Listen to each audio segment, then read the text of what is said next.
You don't lose control in the moment you're insulted, you lose it in the moment you react without thinking. You know that feeling. You're standing there, someone throws a comment, sharp, unexpected, and suddenly your chest tightens. Your mind starts racing. You replay their words instantly, trying to decode the meaning behind them. You wonder, was that a joke? Was that disrespect? Should I respond? Should I stay quiet? And before you even decide, your emotions have already taken over. You speak too fast. Or you stay silent, but not out of strength, out of confusion. And hours later, you're still thinking about it. You replay the moment again. And again. And again. You think of the perfect response. But it's too late. And it hurts. More than you admit.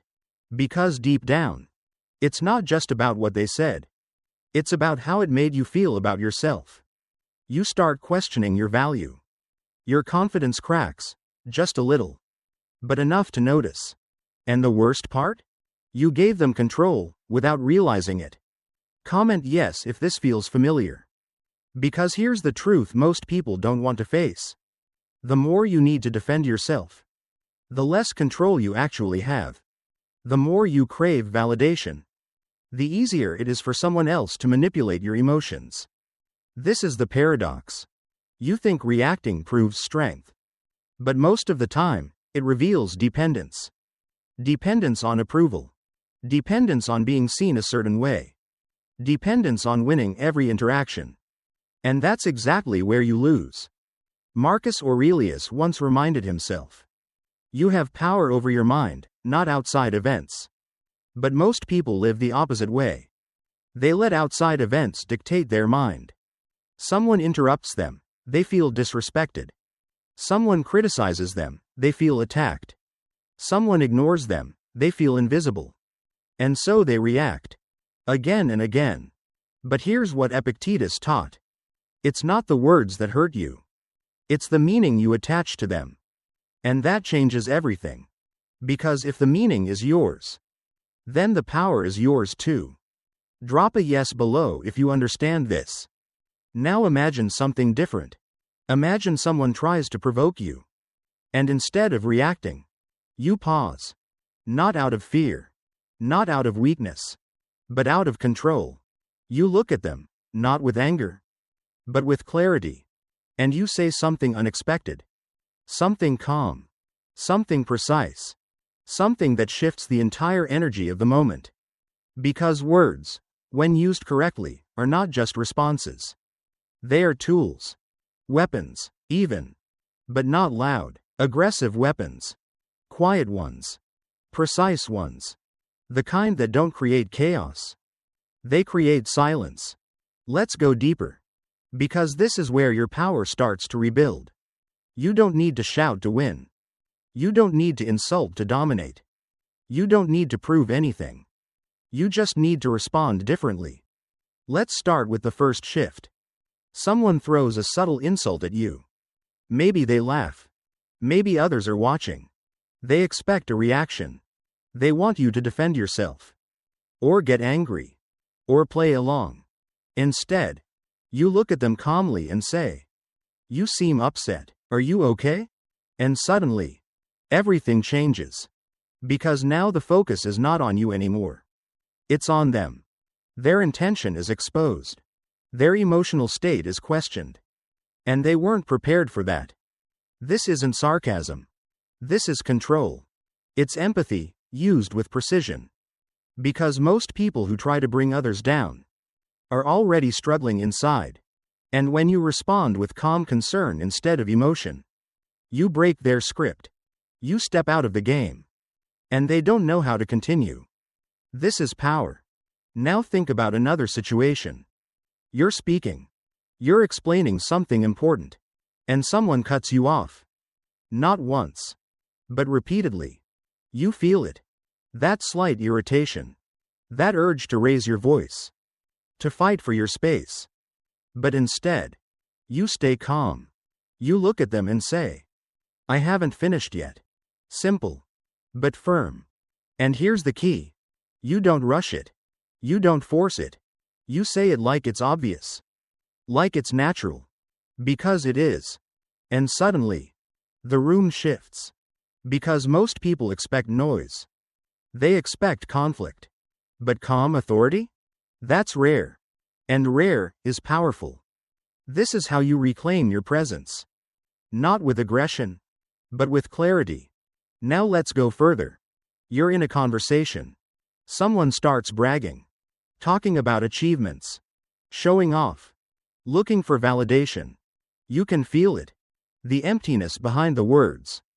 The need for approval. And instead of ignoring it, or competing with it, you ask one simple question. Interesting. And how has that improved your life? And now, they pause. Because the game changed.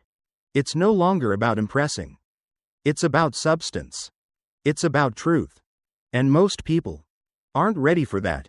You didn't attack them. You didn't argue. You just redirected the conversation toward reality. That's what Stoics do. They don't chase appearances. They focus on outcomes, on actions, on what actually matters. Seneca believed that wisdom is not in what you say, but in how you live. And that question forces people to confront exactly that. Now here's something even more powerful. Sometimes, the best response is no response. Someone insults you directly. No disguise. No humor. Just pure negativity. And in that moment, everything inside you wants to react. To defend. To respond. To fight back. But you don't. You stay silent. You hold eye contact. Your face stays neutral. No anger. No smile. No reaction.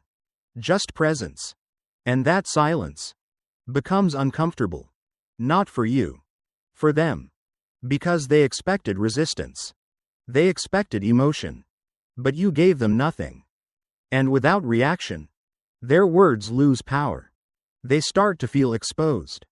Awkward. Even foolish. This is what real control looks like. Not suppression. But mastery. Finally, there's the situation that drains people the most. Gossip. Rumors. Whispers behind your back. You hear something. Something that was said about you. Something that feels unfair. And your first instinct? Defend yourself. Explain. React. But instead, you say, "That's odd, nobody ever told me that directly." And now, they're stuck. Because gossip survives in shadows. It depends on vagueness. On unnamed sources. But when you bring light to it, it collapses. You ask calmly, "Who said that? When did that happen?" And suddenly, there's no answer. Because truth doesn't fear questions. But lies? They fall apart under pressure. Comment yes if you're ready to take your power back. Because all of this leads to one realization. Your strength is not in controlling others. It's in controlling yourself. Detachment is not coldness. It's clarity. It's the ability to act without being emotionally controlled by the outcome. You still speak. You still act. You still engage. But you don't depend on the result. You don't need validation. You don't need to win every moment. And because of that, you become untouchable. But let's be honest. If you ignore this, if you keep reacting emotionally, if you keep needing approval, there's a cost. And it's heavy. You start making decisions based on fear. You lower your standards to be accepted. You stay in conversations you've outgrown. You lose yourself, slowly. Not all at once. But piece by piece. Every time you react instead of respond. Every time you chase instead of stand still. Every time you give your power away. And one day, you don't recognize who you've become. That's the danger. That's why this matters. So what's the solution? It's not silence all the time. It's not avoiding people. It's not pretending you don't care. It's this. You act. But you don't attach. You speak. But you don't chase reactions. You engage. But you don't depend on outcomes. You build a mind that remains stable, no matter what happens outside. And that takes practice. It takes awareness. It takes discipline. But once you develop it, everything changes. Your conversations become calmer. Your presence becomes stronger. Your confidence becomes real. Not loud. Not forced. But unshakable. And people feel it. They respect it. Even if they don't understand it. Because deep down, everyone recognizes control. Everyone respects someone who owns themselves. So next time someone tries to provoke you, pause. Ask yourself, which response protects my peace? Which response increases my power? And then choose it. Not emotionally, but intentionally. Because that's the difference between reacting and leading. Between chaos and control. Between weakness and strength. And once you master that, you don't just win arguments. You win yourself.